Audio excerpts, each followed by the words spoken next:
Hello YouTube WhatsApp. दूसरा upper body session है इस वीक का। कल हमने ट्रेन नहीं किया था किसी रीज़न से। आज हम वापस अपने रूटीन पे हैं। अब ऐसा नहीं है कि कल हमने लेग्स ट्रेन नहीं किया था आज हम लेग्स ट्रेन करेंगे, नहीं। हम अपना routine as as it is follow करेंगे। तो आज अपर बॉडी सेशन है और ये भी बैक बायस्ड होगा कि बैक की 2 या 3 एक्सरसाइज लेंगे and will do the rest as it is. So आज हम स्मिथ मशीन इंक्लाइन प्रेस नहीं ले रहे क्योंकि लास्ट टाइम जब मैंने इंक्लाइन मशीन में ट्रेन किया था स्मिथ मशीन पे, तो आई फेल्ट कि उसमें लुब्रिकेंट और ऑयल की ज़रूरत है। अब मुझे नहीं पता कि उन्होंने लुब्रिकेंट और ऑयल दिया है या नहीं। हम ये भी नॉर्मल इंक्लाइन बेंच करेंगे बावल से and see if you can progress in that, क्योंकि ऑलमोस्ट सेम मूवमेंट है, बस वहाँ थोड़ी स्टेबिलिटी है। आप फेलियर तक जा सकते हो और ये फ्री मूवमेंट है, आई मीन की मशीन नहीं है, तो यहाँ थोड़ा सा स्टेबिलिटी इशू है। अब एक क्वेश्चन हमेशा रहता है कि कितने मूवमेंट्स यानी कितनी एक्सरसाइजेस, कितने सेट्स या कितने कितनी इंटेंसिटी, कितनी वॉल्यूम इनफ है मसल बिल्ड करने के लिए। तो देखो, सबसे पहले तो वरी करता है पर्सन टू पर्सन की किसी की रिकवरी कितनी अच्छी है, किसी की डाइट कितनी अच्छी है। बट हम एक जनरल वे में बात करते हैं कि जो रिसर्च और जो स्टडीज़ है वो ये कहती है कि कहीं बिटवीन 18 to 25 सेट्स पर वीक पर muscle group are more than enough to build muscle. यानी कि अगर आप 3 सेट पर एक्सरसाइज लेते हो तो टोटल 5 या 6 एक्सरसाइज पूरे वीक में एक मसल पार्ट के लिए मोर देन इनफ है। यानी अगर आप चेस्ट ले रहे हो तो चेस्ट की 6 एक्सरसाइजेस पूरे वीक में, यानी अगर आप 2 सेशन ले रहे हो चेस्ट के तो 3 एक्सरसाइज एक सेशन में, 3 एक्सरसाइज अगले सेशन में, मोर देन इनफ है। अब उसमें आप 3 3 सेट्स लेते हो, 4 4 सेट्स लेते हो, that's up to you, but still 18 से 25 के बीच में it's enough to build muscle. अब ऐसा भी नहीं है कि आप सेम मूवमेंट लेते जाओ, लेकिन कि जैसे आपने इंक्लाइन मशीन ले ली, इंक्लाइन स्मिथ मशीन ले ली, उसके बाद आप आके इंक्लाइन बेंच ले रहे हो, इंक्लाइन डंबल ले रहे हो, नहीं। जब सेम मूवमेंट है, सेम वर्क कर रही है, तो आपको उसको बार बार रिपीट करने की ज़रूरत नहीं है। अब जैसे चेस्ट की बात करता हूँ तो चेस्ट में जैसे मैं इंक्लाइन प्रेस, अब चाहे वो डंबल से हो, चाहे बारबेल से हो, चाहे स्मिथ मशीन पे हो, चाहे मशीन प्रेस हो, एक इंक्लाइन मूवमेंट ले ली और एक मैं फ्लाई मूवमेंट लेता हूँ और एक लोअर चेस्ट के लिए लेता हूँ। तो उसमें मैं एक एक सेट लेता हूँ और इसमें 2 सेट लेता हूँ, 4 सेट हो गए। अब मैं वीक में 3 बार ट्रेन करता हूँ तो 4 × 3 12। तो वो मेरे लिए इनफ है क्योंकि मैं भी बहुत लो कैलोरीज पे हूँ, तो उसमें मुझे रिकवरी भी चाहिए प्रॉपर। अदरवाइज वो ट्रेन करने का मतलब नहीं है। जब आप रिकवर नहीं हो रहे हो तो आपके ट्रेन करने का मतलब नहीं है, क्योंकि आप मसल तभी अच्छे से वर्क करेगी, अच्छे से बिल्ड होगी जब आप प्रॉपरली रिकवर्ड हो। तब जाओ के आप नेक्स्ट सेशन में अच्छे से वेट उठा पाओगे, नेक्स्ट सेशन में आप अपना पूरा दे पाओगे, 100% दे पाओगे और अगले सेशन के लिए वापस रेडी हो पाओगे, अगर आप पूरे से अच्छे तरीके से रिकवर हो रहे हो।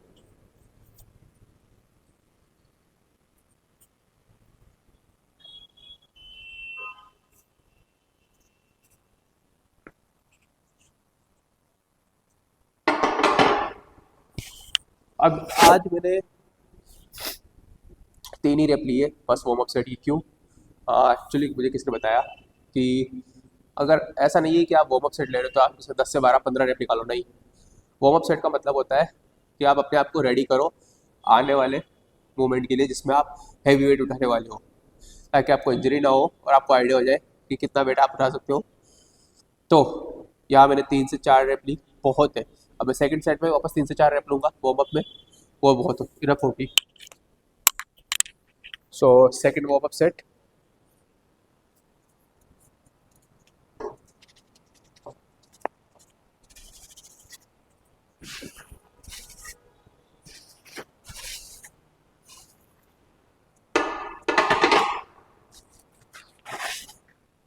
अब लास्ट सेशन से हमने 100 कैलोरीज कम की थी।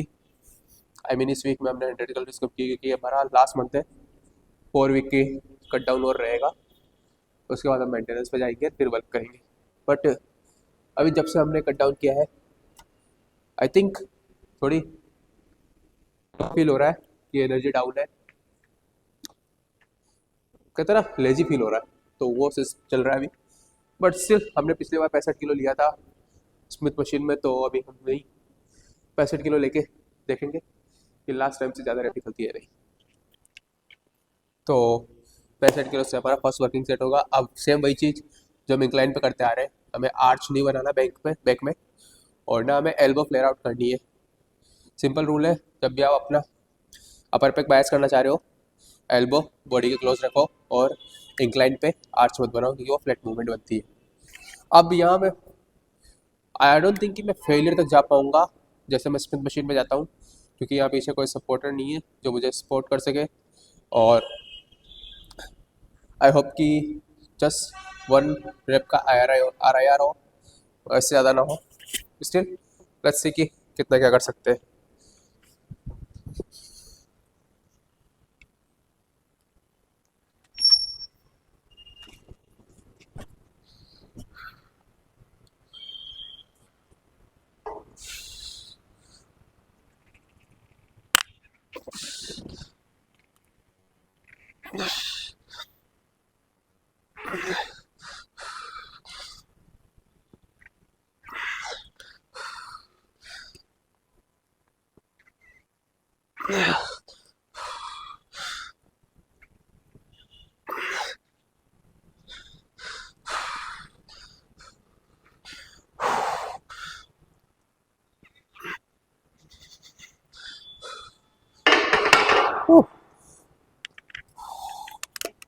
आई थिंक 7 रेप्स निकले। आई होप कि फेलियर था, मे बी 1 रेप निकल सकता था, बट पीछे कोई सपोर्ट करने वाला नहीं है। सो 7 रेप भी बहुत अच्छे हैं। अभी जब से हम बात कर रहे थे सेम मूवमेंट की कि कैसे आपको सेम मूवमेंट नहीं करनी है सेम मसल ग्रुप के लिए। अब फॉर एग्जांपल कि मैं शोल्डर कर रहा हूँ, अब मैंने बहुत से लोगों को देखा जिम में आते हैं वो शोल्डर करते हैं। अब सबसे पहले आपको ये समझना होगा कि हमारे शोल्डर के 3 पार्ट्स हैं, front dealt, middle dealt, rare dealt. ठीक है, सो फ्रंट डेल्ट के लिए कोई भी ऐसी मूवमेंट जहाँ आप प्रेस कर रहे हो अगेंस्ट, ठीक है, जैसे कि dumbbell press, simple seated dumbbell press हो गया, मिलिट्री प्रेस हो गया, ओवरहेड प्रेस हो गया, चाहे वो मशीन पे हो, चाहे स्मिथ मशीन पे, चाहे फिर बारबेल पे। सो एक मूवमेंट कोई सी भी मोर देन इनफ है आपके फ्रंट डेल्ट को ट्रेन करने के लिए। वाई कि जब भी आप कोई भी चेस्ट मूवमेंट करते हो उसमें आपके फ्रंट डेल्ट इंगेज होते हैं, तो वहाँ भी ट्रेन हो रहे हैं, तो एक मूवमेंट इनफ है। Same middle dealt. अब सबसे कम यूज़ होता है ये अदर एक्सरसाइजेज में, तो इसके लिए आप साइड रेजेस ले सकते हो, डंबल से, केबल से, मशीन पे, जहाँ भी आपको अच्छा लगे, जहाँ भी आपको बेटर फील हो। लास्ट है रेयर डेल्ट। अब आपके शोल्डर को पूरा राउंड दिखाने के लिए, 3D लुक देने के लिए रेयर डेल्ट का ट्रेन होना बहुत ज़रूरी है। लोग क्या करते हैं, फ्रंट डेल्ट को ट्रेन करते हैं, मिडिल डेल्ट को ट्रेन करते हैं, रेयर डेल्ट को नेगलेक्ट कर देते हैं। वो सोचते हैं कि ठीक है बैक की किसी भी रोइंग मूवमेंट में इंक्लूड हो रहा है तो ट्रेन तो हो ही रहा है। नहीं, आपको एक प्रॉपर एक्सरसाइज चाहिए रेयर डेल्ट के लिए। तो या तो आप बैक डेक फ्लाई पे उल्टे बैठ के जैसे हम ये करते हैं, अदरवाइज केबल है रेयर डेल्ट के लिए, या डंबल है। तो आप कोई सी मूवमेंट, तो ये तीनों पार्ट हो गए। अब इसी तरह आपको सेम एक्सरसाइज नहीं रिपीट करनी है कि आपने फ्रंट डेल्ट के लिए डंबल प्रेस कर ली, उसके बाद आप आके अर्नोल प्रेस कर रहे हो, सोच रहे हो कि यार नहीं ये अलग पार्ट को हिट कर रही है, नहीं ऐसा नहीं होता। फिर आप जाके ओवरहेड प्रेस कर रहे हो स्मिथ मशीन, बारबल या मशीन पे, नहीं ऐसा नहीं होता। आपका फ्रंट डेल्ट है, उसकी एक एक्सरसाइज बहुत दिन है, एक एक्सरसाइज आप अच्छे से करो, फिर fail to train, I mean train to failure तक, दैट्स इट, बहुत है। Same goes for every other body part कि आप कोई सा भी मसल हो, उस सेम मसल को आप दो सेम पैटर्न करके हिट नहीं कर सकते कि अलग अलग हिट हो जाए, नहीं, वो एक ही तरह से हिट होगी, आप ओवर ट्रेन कर लोगे। चेस्ट के लिए अगर मुझे अपर चेस्ट ट्रेन करना है तो मैं इंक्लाइन डंबल प्रेस ले सकता हूँ, इंक्लाइन बारबल प्रेस ले सकता हूँ, स्मिथ मशीन इंक्लाइन प्रेस ले सकता हूँ, या high to low, low to high cable ले सकता हूँ। चारों में से कोई भी एक मूवमेंट, या और अगर मूवमेंट हो जैसे मशीन प्रेस होगी, तो कोई भी मूवमेंट जहाँ मेरे अपर बैक बायस हो रहे हो, एक मूवमेंट बहुत है। अच्छे से फेलियर तक ट्रेन करके मैं उसको अच्छे से बायस कर सकता हूँ। इसके अलावा मैं ट्रेन कर रहा हूँ, मैं ओवर ट्रेन कर रहा हूँ, मैं फालतू फटिक कर रहा हूँ अपने चेस्ट को, तो वो सेंसिबल नहीं है। अब सेकंड सेट,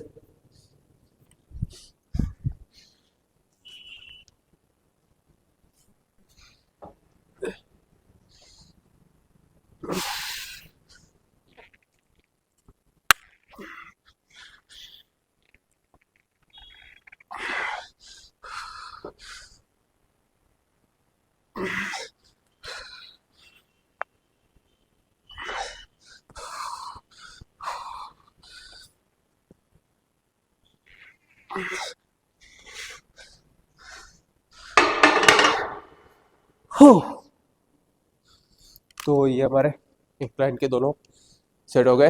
अब हम शोल्डर पे मूव करेंगे। नॉर्मली हम स्मिथ मशीन लेते हैं, बट वापस वही डंबल प्रेस पे जाएंगे।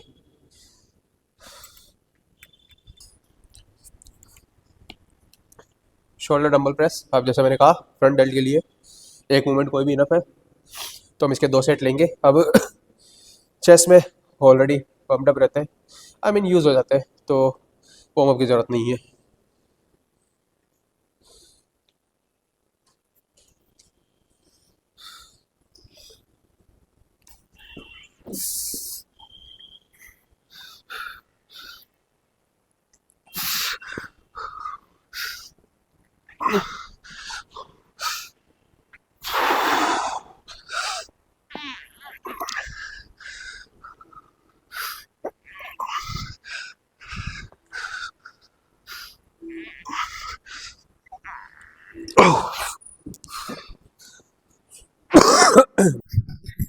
सो वही वेटेड पुलअप्स, और लगता हुआ ना कि क्या हेक्टिक प्रोसीजर है।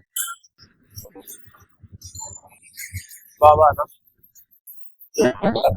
फिर वेट उठाना, फिर उतारना, बोरिंग, और फिर इफेक्ट मार। पर इन रियलिटी एक डिफरेंट करता है कि आप बार बार आते हो, आपको पता है कि वेट उठना है, फिर भी आप वेट उठाते हो, वेट उतारते हो, फिर वही प्रोसेस रिपीट करते हो। तो यही बोरिंग प्रोसेस, यही डिसिप्लिन मसल बिल्ड करने में मदद करता है।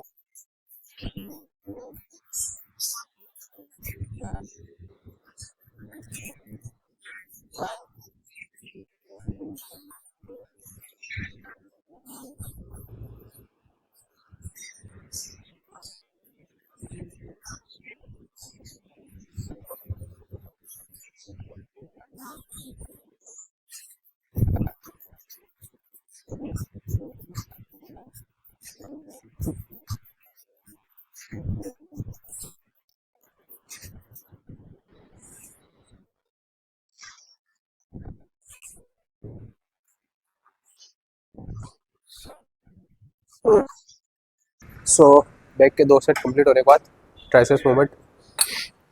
अब ट्राइसेप्स के लिए हमारे पास एक्सटेंशन में बहुत सारी मूवमेंट है। हमारे ट्राइसेप्स जो कि ये वाला पार्ट है, इसके 3 हेड होते हैं, short head, middle head, long head. अब हमारे पास बहुत सारी एक्सरसाइजेज है उसको ट्रेन करने के लिए। ऑल्दो कि आप कोई भी एक्सरसाइज करो आपके तीनों हेड ट्रेन होते हैं, but there are studies that shows कि आप बायस कर सकते हैं जस्ट लाइक चेस्ट। सो अभी पहले वार्म अप सेट।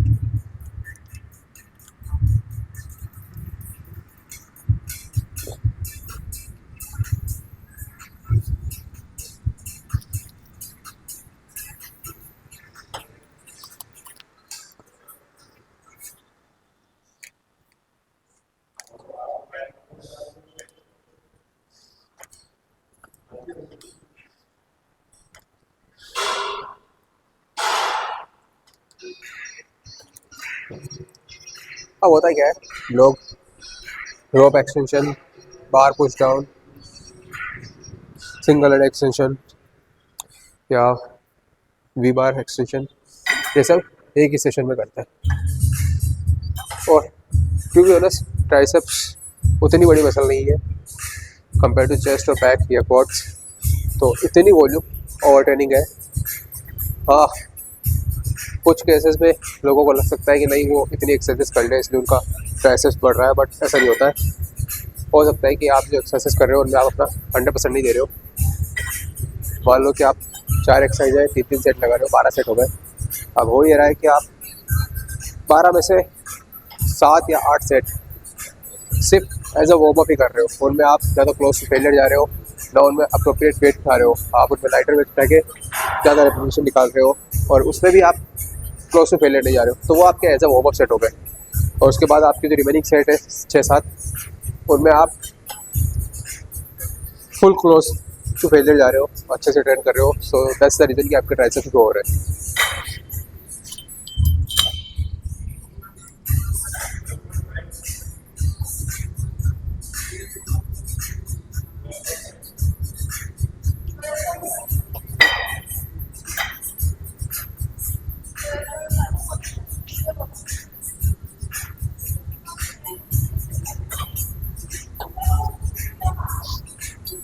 अब वही कप लगा के हमारा पहला सेट होगा बॉडी के, जिससे लास्ट टाइम 7 रेप निकले थे।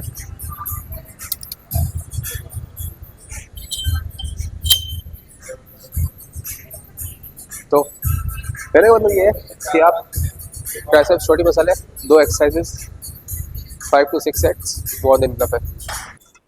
सो सेट अब होता है ना कि बहुत सी बार आपने देखा होगा कि कोई एक सेट लगा रहा है, एक सेट कंप्लीट किया, मान लो उसने उसकी रेप रेंज है 8 से 12, उसने 10 से 12 रेप लगाई, एक सेट कंप्लीट किया, मीन्स कि उसने उतना वेट उठाया जिसमें वो 8 से 12 रेप है, I mean close to failure गया। अब 8 से 12 रेप के बाद में वो 30 या 40 सेकंड का रेस्ट लेता है और वापस आके दूसरा सेट लगाने लग जाता है, और उस सेट में वो 6 से 7 रेप पे अटक जाता है, मैं भी 6 से 7 भी ना जा पाए सेम वेट से। तो यह हुआ क्या, यह हुआ है कि शॉर्टर रेस्ट पीरियड की वजह से उसकी मसल वापस सेकंड सेट के लिए रेडी नहीं हुई। तो आपको ऐसा नहीं करना, प्रॉपर रेस्ट 2 से 3 minute depending on the first set and the muscle group, उसके बाद आपको नया सेट लगाना है।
सो आपने अपने डी एंडल नहीं लिया था हाथ में, और उस वजह से मुझे मेंटली ऐसा लगा था कि मैंने कुछ हाथ में पकड़ा हुआ नहीं है, तो पुश कैसे करूँ। So that's the merit of D handle even if you are using it. So इस बार हमने डी एंडल ले लिए, होप कि पुश कर पाएंगे।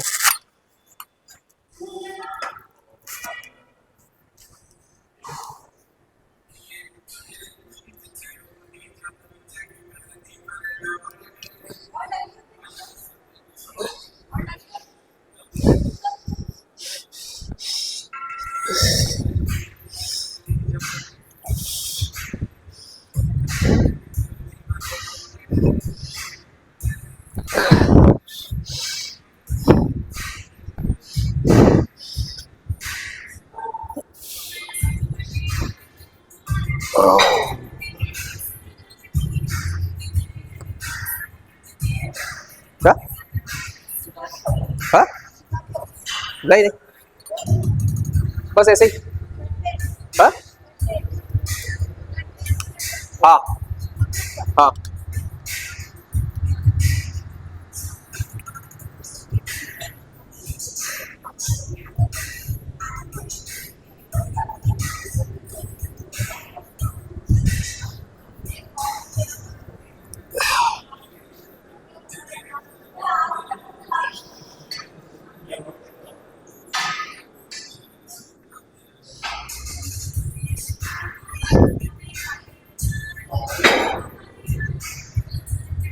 सो ये डिफरेंस था D handle and without D handle पे। इजीली 8 reps निकले, क्योंकि first set without D handle हमें थोड़ा स्ट्रगल करना पड़ा था। अब एक बात याद है मुझे, कल मैं कहीं बाहर गया था, सो वर्कआउट नहीं कर पाया, डाइट कंप्लीट नहीं कर पाया। बट बहुत सी बार ऐसा होता है ना कि जब आप कट पे हो या वर्क पे हो और आप वर्कआउट मिस करते हो, डाइट मिस करते हो, घर से दूर जाते हो किसी रीज़न से, तो आप ये सोचते हो कि यार कुछ भी खा ले, क्या फ़र्क पड़ रहा है एक दिन में। वेल, फ़र्क तो नहीं पड़ता, बट एक होता है कि आपने इतने सालों की, इतने टाइम की मेहनत है, सालों नहीं महीनों की मेहनत है कि मैं 3 महीने से कट पे हूँ, और 3 महीने से कट के बाद मैं एक दिन बाहर जा रहा हूँ, उसमें मैं खा के, आई मीन जंक फूड या कुछ भी खा के उस मेहनत को एक दिन पीछे कर रहा हूँ। ऐसा नहीं है कि एक दिन खाने की वजह से मैं बहुत कुछ मिस कर दूंगा, नहीं, बट मैं एक दिन पीछे हो जाऊँगा, तो वो होना नहीं चाहिए। तो कल जब मैं बाहर गया, कल तो मैंने बाहर में खाया, बट सिर्फ फ्रूट्स और कुछ नहीं।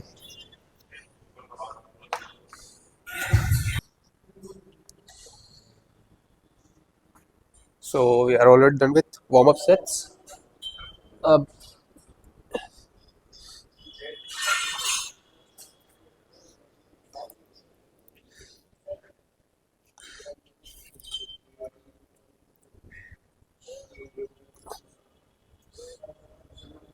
एक ही सेट है।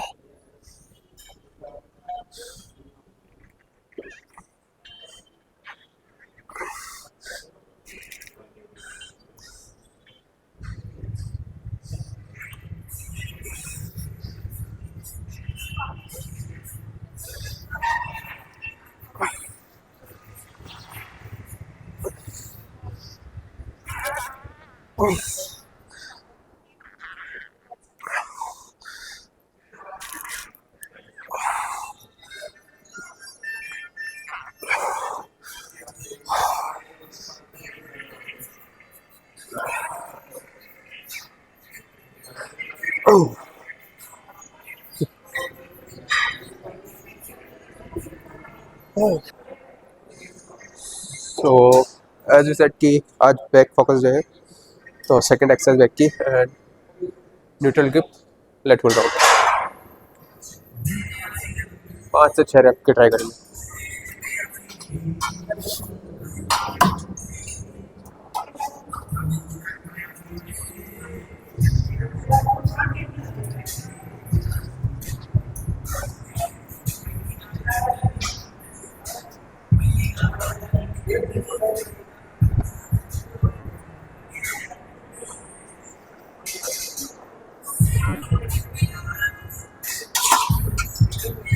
अच्छा सर था, 5 reps। सो चेस्ट की सेकंड मूवमेंट फ्लाई बटरफ्लाई। अब बहुत टाइम हो गया लगाए हुए, तो सोचा आज लगाए रहते हैं।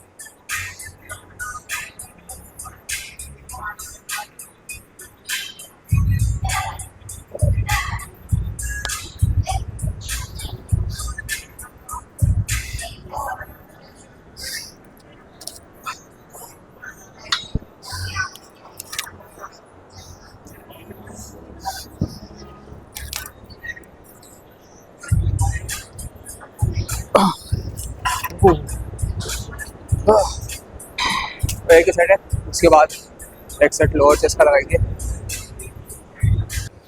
अब ये हमारे शोल्डर के रेड एंड के लिए है, केवल रेड एंड फ्लाई, जो मुझे वन ऑफ द बेस्ट लगती है। इसका हम एक सेट लेंगे।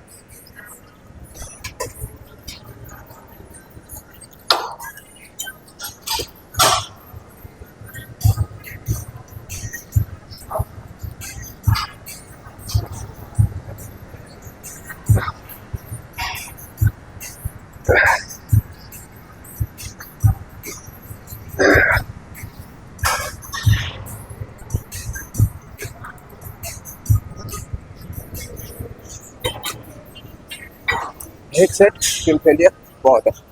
सो ट्राइसेप्स के लिए इजी बार आजकल कैसे इंक्लाइन बेंच।